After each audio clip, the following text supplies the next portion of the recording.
Los saludo con la paz del Señor. Qué hermoso recorrer el Evangelio de Mateo, ¿verdad?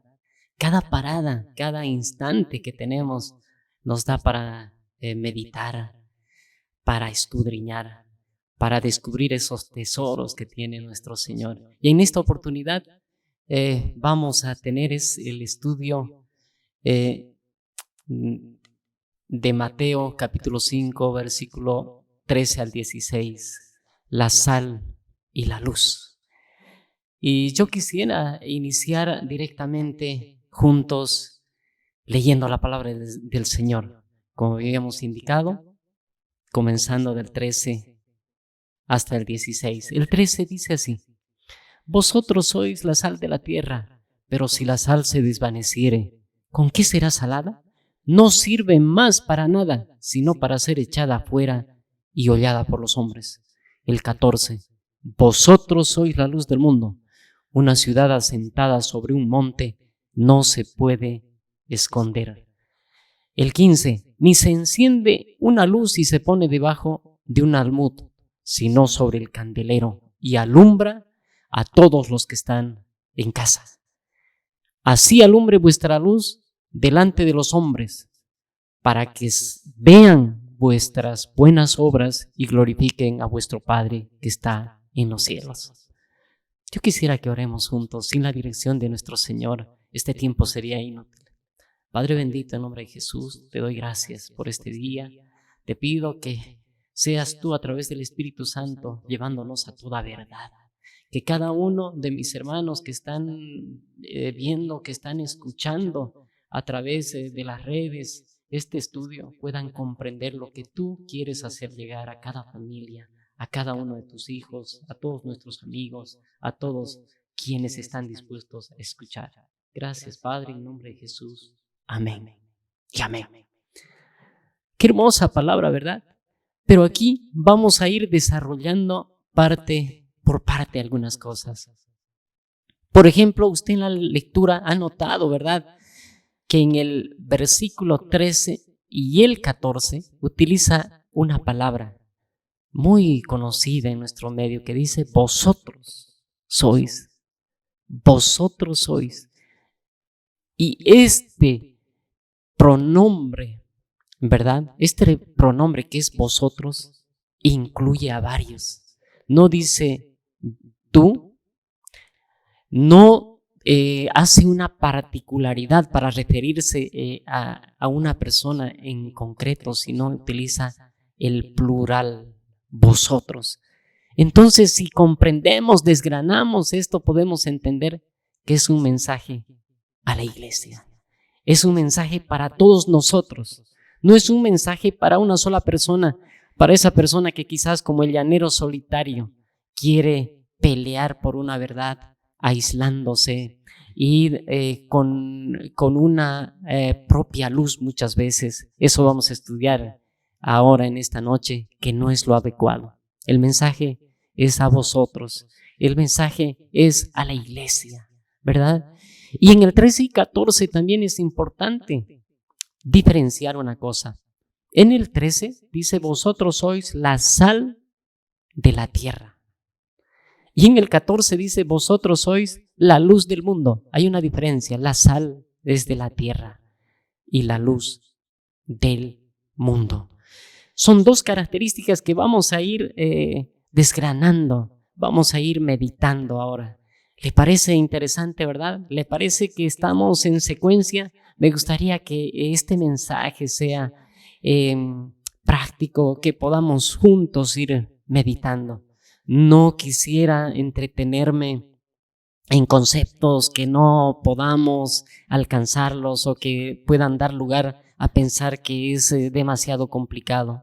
Sencillo, el mensaje en esta noche. Vosotros sois un mensaje a la iglesia y la sal de la tierra. Su efecto será en la tierra y la luz es del mundo con un efecto en el mundo. Pero es importante también cuando se refiere en el 14 de vosotros sois la sal de la tierra, nos habla que si ésta se desvanece, una condición, sí, es una condición, porque si eso ocurre va a haber un entonces, ¿verdad? Y esa condición es que si se desvanece, dice, no sirve para nada. Qué duro, ¿verdad? Qué duro. Cuando meditaba esta palabra decía, no sirve para nada, sino será echada afuera y será hollada. Esa es una condición que debemos meditarla. Pero cuando habla de la luz, es hermoso comprender primero que la compara con una ciudad, una edificación.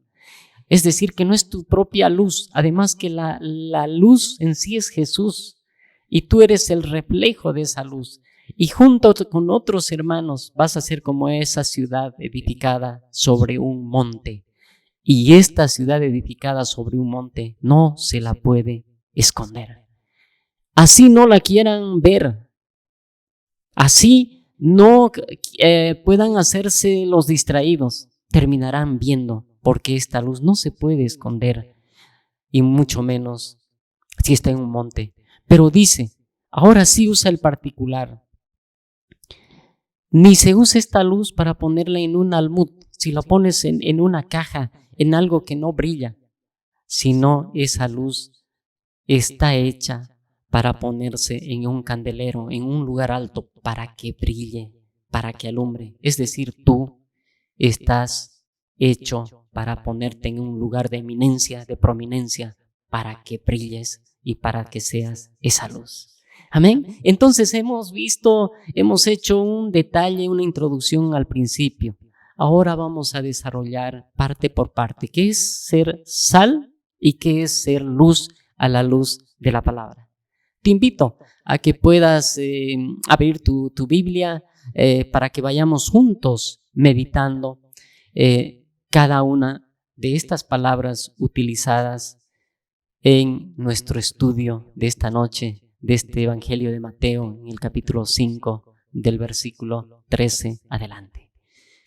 Y ahora sí, si estás con tu familia, estás con tu hijo, tu esposa, puedes decirle, ahora sí vamos a meditar qué significa ser sal.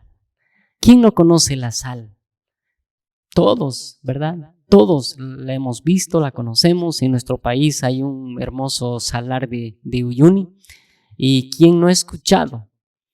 Pero yo quisiera decirte ahora que comencemos por ver qué significa en su etimología. Las palabras muchas veces tienen un significado, pero también tienen un uso. A veces complementar las dos cosas es lo importante, porque ¿de qué sirve que conozcas la etimología, que conozcas qué significa la palabra, si no puedes darle uso? Por eso muchas veces el uso de la palabra puede darnos a entender el significado. Por eso se dice cuando se estudian las palabras que las palabras denotan y connotan. Yo quisiera ahora que nos concentremos en las dos cosas, es decir, en el significado, la etimología y en el uso. Y así dice que la palabra sal, lo puede usted corroborar, puede buscar, viene del latín sal, ¿verdad? Y de ahí viene salario. Inclusive comenta que la palabra salario era porque en el Imperio Romano se cancelaba con porciones de sal a los funcionarios, a los soldados. Es por eso que tendría esa aplicación esta palabra. Pero la sal en su aplicación también es utilizada para preservar, para proteger, para curar, para quemar, para irritar. La sal penetra, mantiene y da sazón. Esta palabra sazón es bien interesante a la luz de la palabra como vamos a meditar. Yo quisiera que subraye ahí en su cuaderno si está tomando nota y coloque sazón para que esta noche, si usted no va a comprender cabalmente ahora en este mensaje, usted pueda pedirle al Señor que le pueda hacer comprender, para que usted pueda usar esta palabra, para que usted pueda emplear o darle vida a esta palabra. De eso se trata la enseñanza, ¿verdad? Entonces, y haciendo ahora un recorrido en el Antiguo Testamento, en la palabra de lo que es esta sal, que hemos dicho que la sal preserva, que la sal protege, cura, ¿verdad? Quema, irrita, penetra, da sazón, como habíamos dicho. Ahora, a la luz de la palabra, podemos ver algunos empleos de esta palabra y unos usos de esta palabra que nos invitan a meditar profundamente. Si abrimos nuestra Biblia en Génesis, en el capítulo 19 y en el versículo 26, vamos a ver la conocida historia de la mujer de Lot. Ustedes recordarán que el Señor trajo juicio sobre Sodoma y Gomorra, y ahí vivía Lot y su familia. Y le dijo el ángel del Señor que él sacara a su familia de este lugar para que él no sufriera los efectos y las consecuencias de este juicio. Y ahí viene esta palabra. Dice en Génesis capítulo 19, versículo 26, entonces la mujer de Lot miró atrás, a espaldas de él, y se volvió estatua de sal. Si meditamos esta palabra, qué duro, qué difícil, ¿verdad? Para ver, para comprender y para analizar. Seguramente que Lot, al ver a su esposa convertida en una estatua de sal, probablemente él ha tenido muchas cosas para recibir directamente del Señor, una enseñanza tan dura, tan fuerte, porque en este significado eran dos cosas seguramente que ahí Lot tuvo que enfrentar. Una, para ver el poder de Dios, lo que es obedecer, lo que es comprender un mandato y lo que es desobedecer. Una estatua generalmente conmemora hechos históricos, pasajes importantes, conmemora las glorias entre paréntesis o entre comillas diremos, porque sabemos que la gloria es de Dios, pero algunos pueblos llaman sus glorias nacionales cuando ganan una batalla y erigen monumentos. En nuestra ciudad, en nuestro país, hay muchos de estos monumentos que muestran esas epopeyas interesantes, pero aquí estamos viendo otro tipo de estatua, otro tipo de monumento, que es la de una mujer de sal por una desobediencia, por mirar atrás, por mirar un pasado y tal vez por querer añorar otra circunstancia, otro momento. Amados hermanos, si el mandato hoy es que seamos luz y que seamos sal de la tierra, es para que podamos comprender que nuestra mirada debe estar en el autor y consumador de nuestra fe, no en el pasado, porque todo lo que ocurrió en el pasado, el Señor ya lo perdonó. Es como que sepamos ya a dónde vamos, es como que sepamos cuál es el final de la historia, pero ahora en este recorrido nosotros debemos permanecer en obediencia. Amados hermanos, también hay otro pasaje importante a la luz de la palabra, que la sal debería estar siempre presente cuando se iba a ofrendar.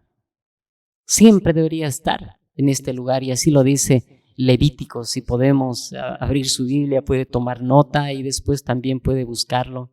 En Levíticos capítulo 2, versículo 13, dice la palabra: y sazonarás con sal toda ofrenda que presentes, y no harás que falte jamás de tu ofrenda la sal del pacto de tu Dios. En toda ofrenda tuya ofrecerás sal. Amados hermanos, aquí dos aspectos que debemos meditar. Una es que hay un pacto de sal, hay un pacto de pureza, hay un pacto de santidad. En el Antiguo Testamento, obviamente, esta es la sombra de lo que hoy va a ocurrir y que vamos a ir meditando en este tiempo, en este momento. Aquí, amados hermanos, uno, hay la ofrenda, que toda la ofrenda debería estar salada, y la otra es que tu ofrenda tiene un referente de un pacto, del pacto de tu Dios. Ese pacto, amados hermanos, ya estaba en el Antiguo Testamento, y hoy que estudiamos en Mateo nos damos cuenta que el Señor solamente nos mostró ya en el Antiguo Testamento cuál era la circunstancia, cuál era la situación, y hoy nos da la orden, porque nosotros ahora somos ese sacrificio, porque el Señor Jesús mismo ofrendó su vida por nosotros, y también hoy nos pide que seamos ese sacrificio, como vamos a estudiarlo ahora a la luz de la palabra. No sé si le está gustando, no sé si le estamos despertando el interés, el deseo de seguir conociendo esta palabra. Yo quisiera, en el amor del Señor, que despertáramos eso. De eso se trata el ir y hacer discípulos, de eso se trata el discipulado, de comprender esos tesoros, como habíamos dicho, que tiene el Señor para todos aquellos que le buscan, que le aman. Y sigue más. También en la palabra se utiliza la sal, nos habla de valles de sal. En 2 Samuel, capítulo 8, versículo 13, dice la palabra: así ganó David fama cuando regresaba de derrotar a los sirios. Destrozó a 18,000 edomitas en el valle de la sal. Puede tomar nota, en el valle de la sal. Y puso guarnición en Edom, por todo Edom puso guarnición, y todos los edomitas fueron siervos de David, y Jehová dio la victoria a David por donde quiera que fue. Aparentemente pareciera que no tiene sentido de dónde aparece este valle de sal, esta palabra, pero yo quisiera decirle que comprendamos quiénes eran los edomitas. Usted recordará que Edom es el pueblo que viene de Esaú, y Esaú era, usted recordará, el problema de la primogenitura con Jacob. Recuerda, ¿verdad? Entonces, ¿qué está pasando? Aquí este pasaje en 2 Samuel, capítulo 8, versículo 13, nos está hablando de una guerra en una familia.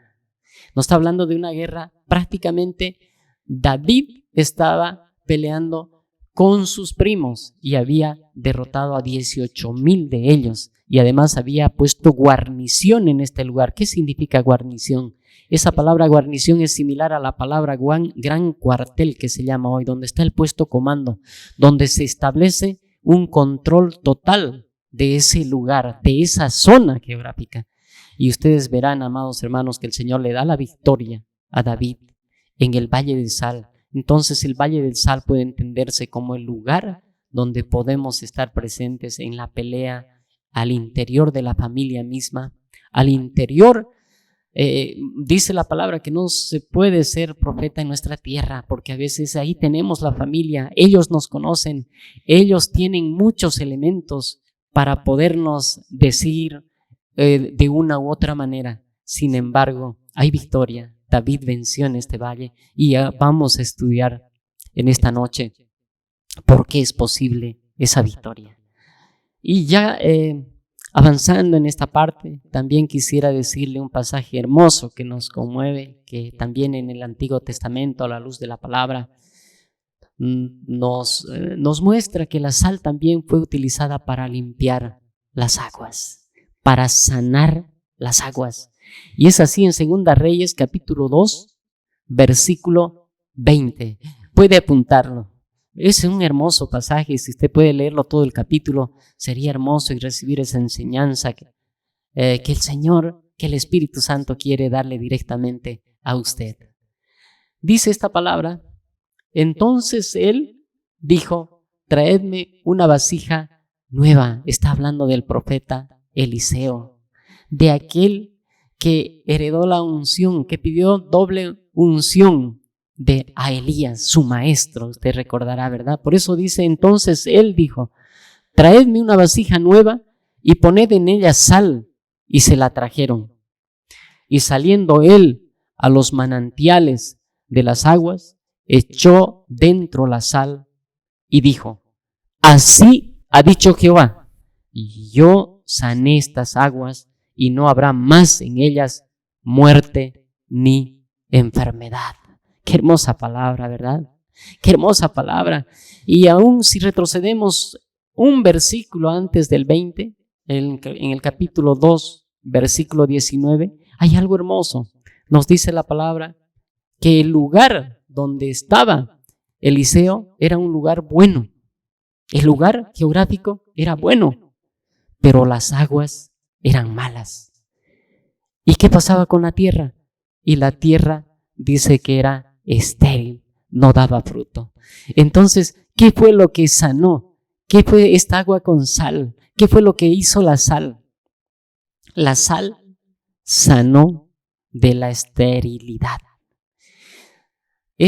Permitió que este lugar que ya era bueno, que sus aguas pudiesen sanar esa tierra para que sea fructífero, ¿verdad? Amados hermanos, y ese es el mensaje que podríamos comprender ahora cuando meditemos estos pasajes del Antiguo Testamento, a la orden que hoy estamos meditando, la orden que dio el Señor Jesús en Mateo capítulo 5, versículo 13, ¿verdad? Vosotros sois la sal de la tierra. Es una orden, un mandato, no está en futuro, es ya una disposición que debemos cumplir, ¿verdad? Posteriormente, ahora sí, hemos visto los pasajes, hemos hecho el recorrido en el Antiguo Testamento. Ahora sí, entonces, estamos listos para escudriñar un poco más a detalle, ya para ir encerrando esta enseñanza sobre la sal, volver al mandato, a la palabra que estamos estudiando ahora de Mateo, ¿verdad? Este mandato también dice, nos habla de otra palabra que ya la habíamos visto anteriormente. Dice, si la sal, pero, dice, la condición, ¿qué pasa? Pero si la sal se desvaneciere, ¿con qué será salada? Entonces tenemos una orden, por un lado, que vosotros sois la sal de la tierra. Esa es la orden, el cumplimiento, la disposición. Pero hay un condicionante, un conector en esta orden que dice, pero si la sal se desvaneciere. Y la palabra desvanecerse tiene su empleo, su aplicación, como que algo pierde su naturaleza, como algo que pierde su luz, como algo que pierde su sabor, como algo que se va mezclando con el resto. Desvanecerse, ¿verdad? Hay otra palabra también que nos ayuda a comprender esto, que es al revés. Al revés de desvanecerse es envanecerse. Y el envanecerse es como querer con un propio sabor hacer que esa misma sazón abunde en el contenido. Envanecerse es creerse más, creerse demasiado. Amados hermanos, amados amigos que nos siguen en la red, ni envanecerse ni desvanecerse, ¿verdad? Sino solamente ser sal. Y es importante comprender, amados hermanos, que quienes somos llamados para ser esa sal de la tierra, somos los que hemos recibido al Señor. En la meditación de Mateo hemos visto que hay dos genealogías. Una de ellas dice la que describe nuestra herencia desde nuestra precedencia, nuestro origen desde Adán, ¿verdad? Pero hay otra que yo quisiera que tú medites, que es a partir del nuevo nacimiento. Cuando tú has recibido al Señor Jesús, ahí te haces parte de esa genealogía que describe Mateo. Tú también puedes agregar tu nombre en aquel primer capítulo que ya lo estudiamos con nuestro pastor Alejandro. Qué hermoso, amados hermanos, que seamos esa sal de la tierra. Fíjense ustedes que en Marcos capítulo 9, versículo 49, la palabra nos dice que nosotros vamos a ser probados con la misma sal. Dice este pasaje, porque todos, al hablar de todos, es una generalidad. Todos serán salados con fuego y todo sacrificio será salado con sal. Si tú eres el sacrificio vivo, si yo soy el sacrificio vivo, si nosotros somos ese sacrificio vivo, vamos a ser salados con sal. Y yo no alcanzo a comprender la palabra, todos serán salados con fuego. Si la sal significa pureza, si la sal preserva, si la sal sana, este fuego logrará ver si aquello es auténtico, si es original, si hemos cumplido esta orden que el Señor nos da. Qué hermosa palabra, amados hermanos, ser salados con fuego.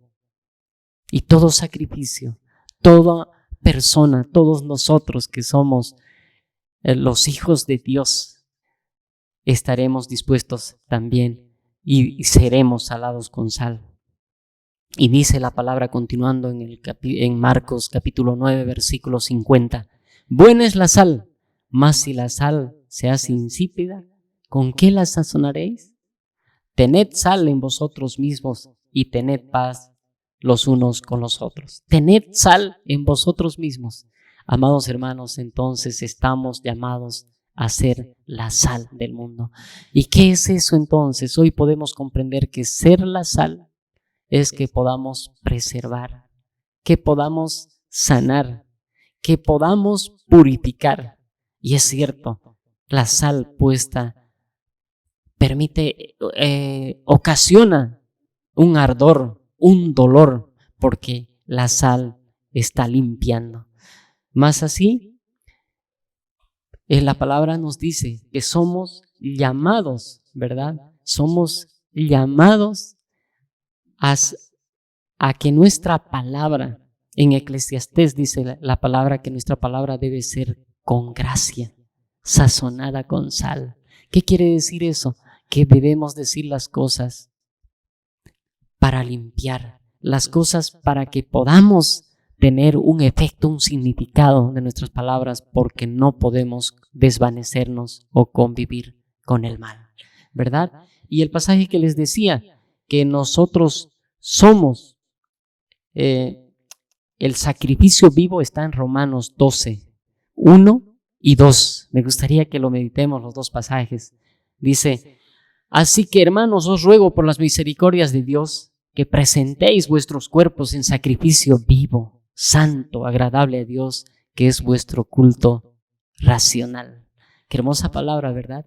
Entonces, si verdaderamente somos esa sal, quiere decir que somos el sacrificio. Si en el Antiguo Testamento hemos visto que era necesario presentar un sacrificio, hoy el sacrificio vivo somos nosotros en el momento que somos la sal, en el momento que cumplimos la orden que el Señor nos ha dado, ¿verdad? Y hasta aquí hemos llegado a la primera parte para comprender lo que es la sal. Hemos visto, hemos hecho un recorrido a la luz de la palabra y hemos visto en el Nuevo Testamento y lo que es hoy para ti y para mí, lo que significa ser esa sal. Entonces, haciendo un breve resumen, entonces nosotros estamos llamados a preservar la palabra de Dios, llevarla tal como es, sin distorsionarla, y que esa palabra de Dios puede salvar vidas. Esa palabra puede tener un efecto porque Dios es el que hace. Nosotros solamente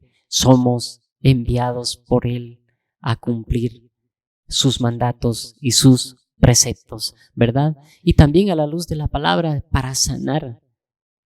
Tú, amado hermano, y yo también podemos utilizar como Eliseo el agua, ¿verdad? Ahora nosotros mismos podemos utilizar el agua con sal. Nosotros estamos llamados a sanar, ¿verdad? Es el Señor el que sana, pero somos ese instrumento que en el nombre de Jesús podemos sanar, restaurar y podemos hacer que la esterilidad se convierta en fructificar, en señorear, ¿verdad? Y también vemos que estamos llamados a hacer sal en nuestra familia. Hemos visto los edomitas, ¿verdad?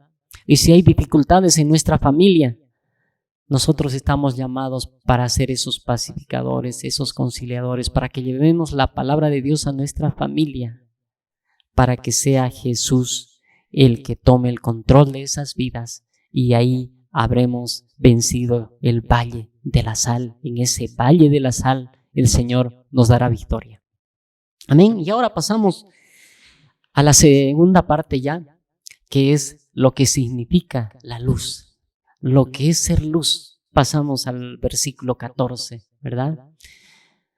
Vamos a ver la etimología de esta palabra. Es una palabra que tal vez no mereciera revisar más el concepto, el origen, pero vale la pena que lo veamos, porque sería difícil que alguien no comprendiera lo que es la luz.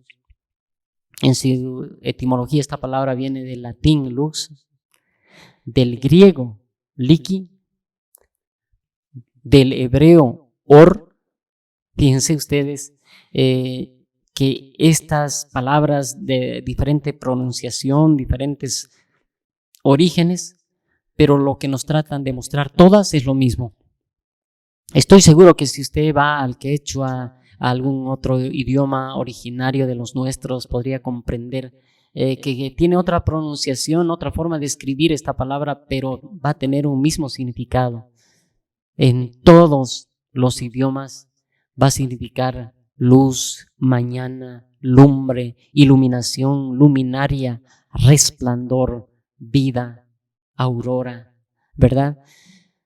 Hermosos significados para comprender lo que estamos viendo hoy, pero sin embargo además tiene un contenido muy profundo, porque el mismo Señor Jesús dijo: yo soy la luz del mundo.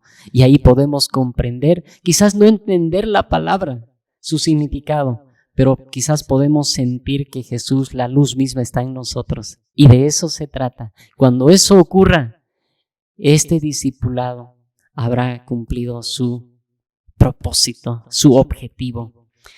Ahí habremos sido esos instrumentos útiles de haber logrado lo que el Señor nos manda: meditar en estos hermosos pasajes de Mateo. Dice, amados hermanos, si revisamos la palabra, dice la palabra del Señor en Génesis 1:3, un pasaje, un versículo cortito, pero de mucha significación. Dice la palabra, Génesis 1, versículo 3, y dijo Dios: sea la luz, y fue la luz. Y solamente quiero decirte que y fue la luz.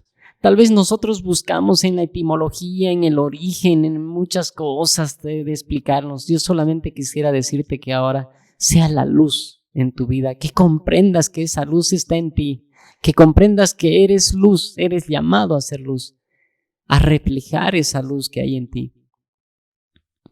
Y eso es lo que quisiéramos transmitir. Tal vez la imagen en este momento, la circunstancia, tal vez podríamos decir que no es tal vez el momento adecuado o propicio, porque quizás no estamos viéndonos físicamente, pero quiero decirte que el Señor también puede ir a través de las ondas. El Señor es omnipresente. Muchas veces en las congregaciones decimos que busquemos a Dios, pero Dios está ahí, Dios está aquí, Dios está donde está cada cristiano. Sí, lo que pedimos es que se manifieste, y Dios se puede manifestar. Y Él ya está, es esa luz, es solamente pedirle y eso se cumplirá. Amados hermanos, esta palabra hermosa, y dijo Dios: sea la luz, y fue la luz. Y en esta creación de Dios, en esa luz, si bien hubo una separación de la luz y las tinieblas, amados hermanos, hoy nosotros vamos a comprender que esa luz está llamada a reflejar y que no se puede esconder. Por eso en el versículo que estamos estudiando en Mateo, en el versículo 14, capítulo 5, cuando nos dice la palabra: vosotros sois la luz del mundo, una ciudad asentada sobre un monte no se puede esconder. Y decíamos al inicio, ¿por qué nos compara con una ciudad asentada sobre un monte? Habíamos meditado que es la iglesia, que somos varios hermanos, que estamos llamados a alumbrar, estar en lugar de prominencia. Y esta luz no se puede esconder. En otras palabras, las tinieblas no pueden prevalecer sobre la luz. Estamos llamados a ser luz.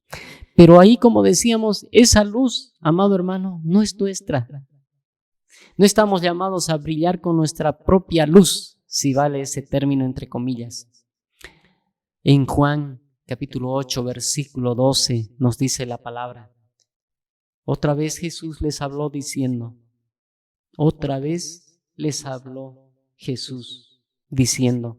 yo soy la luz del mundo, el gran yo soy. El que me sigue no andará en tinieblas, sino que tendrá la luz de la vida. Qué hermoso, amado hermano, ¿verdad? O sea, estamos llamados a reflejar esa luz.